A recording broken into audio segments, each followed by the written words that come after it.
नमस्कार दोस्तों, चलिए जानते हैं उत्तर प्रदेश की फटाफट 25 बड़ी खबरों को सिर्फ 10 मिनट में। लेकिन उससे पहले आप यह वीडियो किस जगह से देख रहे हैं, हमें कमेंट में जरूर बताएं।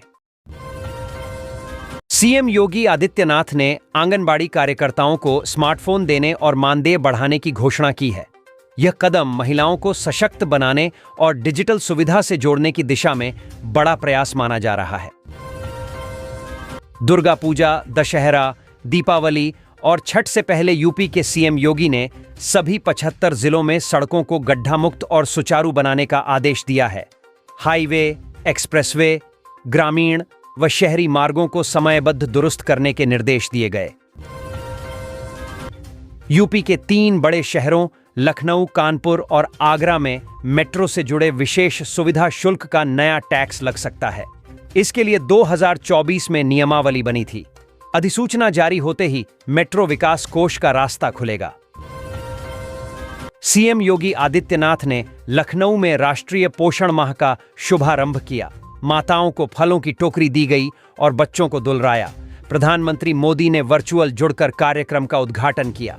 रक्तदान करने वालों को भी सम्मानित किया गया। परिवहन विभाग ने 2017 से 2021 तक के गैर कर ई चालानों को समाप्त करने का फैसला लिया। अब पोर्टल पर डिस्पोज्ड, अबेटेड और क्लोज्ड स्टेटस दिखेंगे। 30 दिन में प्रक्रिया पूरी होगी और वाहन मालिक आसानी से फिटनेस व परमिट ले सकेंगे। बरेली नगर निगम ने 51.94 करोड़ रुपए की लागत से सड़कों का चौड़ीकरण और नाले नालियों का निर्माण कराने की योजना बनाई है। इसके लिए शासन को 39 विकास कार्यों की सूची भेजी गई है। जल्द ही काम शुरू होने की उम्मीद है। राजधानी लखनऊ में अवैध निर्माणों पर नगर निगम ने बुलडोजर चलाया। करोड़ों की सरकारी भूमि कब्जा मुक्त कराई गई। कार्रवाई के दौरान पुलिस बल की मौजूदगी रही, जिससे प्रक्रिया शांतिपूर्ण ढंग से पूरी हो सकी। लोगों ने इसे सरकार की सख्ती माना। राष्ट्रीय लोकदल ने घोषणा की कि वह आगामी जिला पंचायत चुनाव में अकेले मैदान में उतरेगी। बैठक में यह भी तय हुआ कि समिति सदस्यों के रिश्तेदार प्रत्याशी नहीं बनेंगे। 10 दिनों में जनपदीय समितियों का गठन पूरा होगा। यूपी को जल्द ही पहली अमृत भारत ट्रेन मिलने जा रही है। यह नवरात्र से पहले शुरू होगी। इसके अलावा दिवाली और छठ पूजा पर यात्रियों की सुविधा के लिए कई विशेष ट्रेनें भी चलाई जाएंगी। रिजर्वेशन शुरू हो चुका है। सरकार ने कॉलेजों की मनमानी फीस पर रोक लगाने की तैयारी की है। अब बीए, बीएससी और बीकॉम की फीस भी मानक के हिसाब से तय होगी। इससे सरकारी, एडेड और प्राइवेट कॉलेजों में समानता आएगी और छात्रों पर बोझ घटेगा। योगी सरकार यूपी में हथकरघा और वस्त्रोद्योग क्षेत्र में 1531 करोड़ रुपए का निवेश ला रही है। संत कबीर के नाम पर वस्त्र एवं परिधान पार्क स्थापित होंगे। इस योजना से करीब 22 लाख लोगों को रोजगार और स्थायी लाभ मिलेगा। बलिया जिले में बाइक की टक्कर से एक पुलिस कांस्टेबल की मौत हो गई। हादसे के बाद स्थानीय लोगों ने मौके पर पहुंचकर मदद की, लेकिन उन्हें बचाया नहीं जा सका। परिजनों में शोक की लहर दौड़ गई। पुलिस ने अपराधियों के खिलाफ ऑपरेशन लंगड़ा अभियान तेज कर दिया है। झांसी, मुरादाबाद और मथुरा में एनकाउंटर किए गए। पुलिस ने साफ किया कि कानून से खेलने वालों के लिए अब कोई राहत नहीं है। कार्रवाई लगातार जारी रहेगी। कौशल विकास मिशन के तहत यूपी सरकार हर जिले में 5 प्रमुख औद्योगिक क्षेत्रों की पहचान करेगी। युवाओं को उद्योगों की जरूरत के हिसाब से प्रशिक्षण दिया जाएगा। इस कदम से स्थानीय स्तर पर रोजगार बढ़ेगा और बेरोजगारी घटेगी। पंचायत, एमएलसी और विधानसभा चुनाव से पहले संघ हिंदुत्व एजेंडे को धार देगा। दलित पिछड़ों को जोड़ने पर फोकस रहेगा। समन्वय बैठक में भाजपा और संघ के बीच रणनीति बनी। विजयदशमी पर पथ संचलन और हिंदू सम्मेलन आयोजित होंगे। जनता ने सुझाव दिया है कि यूपी में विधायक की न्यूनतम शैक्षिक योग्यता स्नातक होनी चाहिए।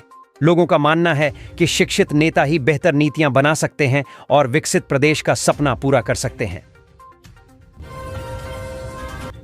देहरादून में बादल फटने की घटना में मुरादाबाद मंडल के 7 मजदूरों की मौत हो गई।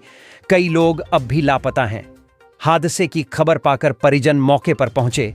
राहत और बचाव कार्य जारी है, लेकिन हालात गंभीर बने हुए हैं। सरकार ने सपेरा और जोगी जातियों को मुख्यमंत्री आवास योजना ग्रामीण में शामिल किया है। विधवा महिलाओं की पात्रता आयु 40 से बढ़ाकर 50 कर दी गई है।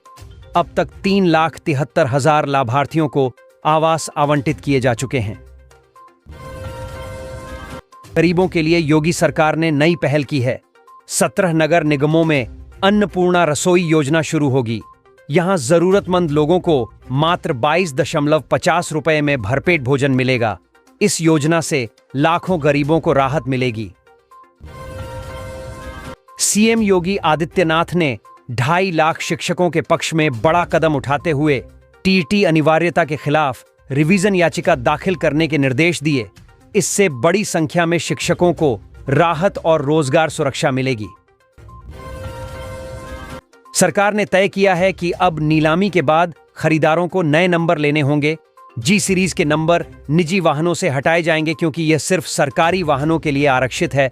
पुराने मालिकों को 60 दिन में बदलाव करना होगा। योगी सरकार ने गोवंश तस्करी और अपराध पर सख्त कार्रवाई की है। 1.5 साल में यूपी पुलिस ने 2,269 आरोपियों को गिरफ्तार कर लिया और 19 करोड़ रुपए की संपत्ति जब्त की। सरकार का संदेश साफ है, गौ अपराधियों को किसी भी कीमत पर बख्शा नहीं जाएगा।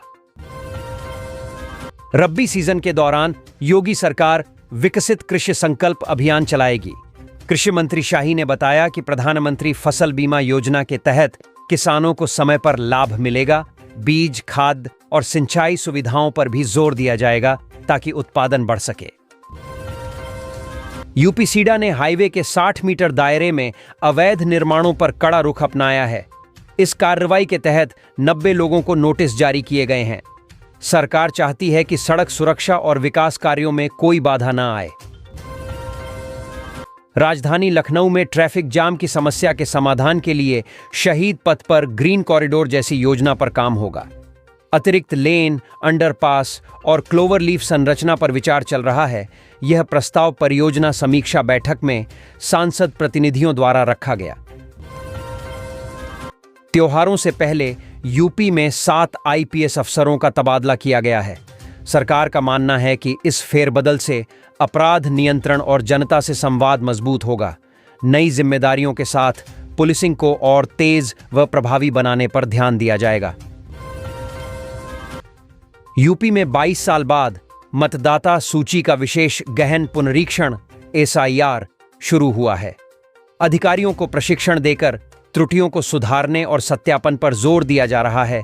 इसका उद्देश्य आगामी चुनावों से पहले मतदाता सूची को पूरी तरह त्रुटिरहित बनाना है।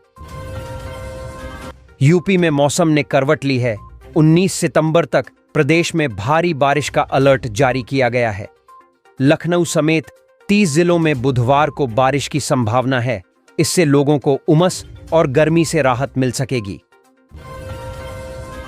स्वास्थ्य विभाग में 2016 की एक्स-रे टेक्नीशियन भर्ती में गड़बड़ी उजागर हुई है।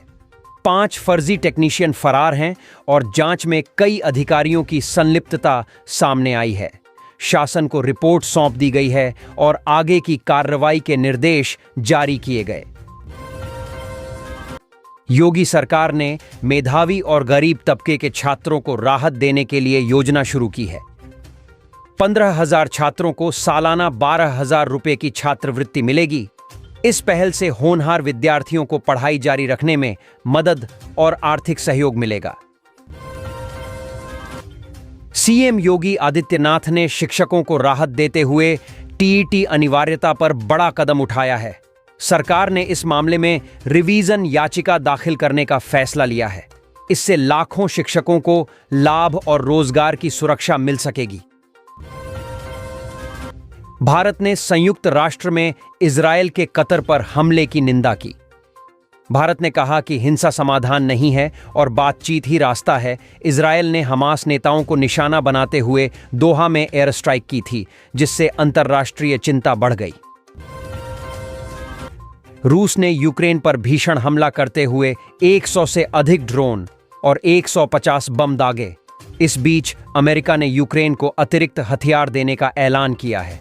युद्ध और भी तीव्र हो रहा है, जिससे वैश्विक तनाव लगातार बढ़ रहा है। इजरायल ने गाजा पर एक ही दिन में 150 हमले किए। धमाकों के बीच रात गुजरी और करीब 4 लाख लोग पलायन कर गए। अब तक गाजा की लगभग 40% आबादी विस्थापित हो चुकी है।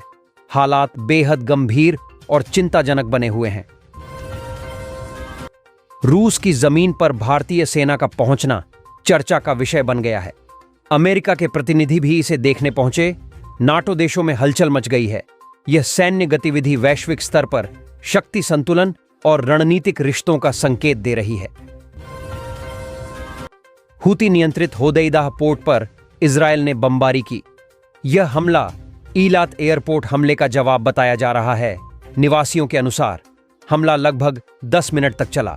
इससे पहले नागरिकों को क्षेत्र खाली करने की चेतावनी दी गई थी।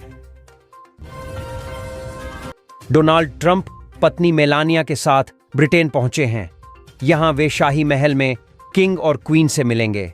इस यात्रा के दौरान अमेरिका और ब्रिटेन के बीच 3.6 लाख करोड़ रुपए की डील होने की संभावना है, जो व्यापारिक संबंध मजबूत करेगी। बांग्लादेश में कट्टरपंथियों ने सरकार को चेतावनी दी है कि स्कूलों में संगीत और नृत्य शिक्षकों की नियुक्ति न की जाए। उनका कहना है कि इससे बच्चे नास्तिक बन जाएंगे। धार्मिक संगठनों ने धार्मिक शिक्षकों की नियुक्ति की मांग तेज कर दी है।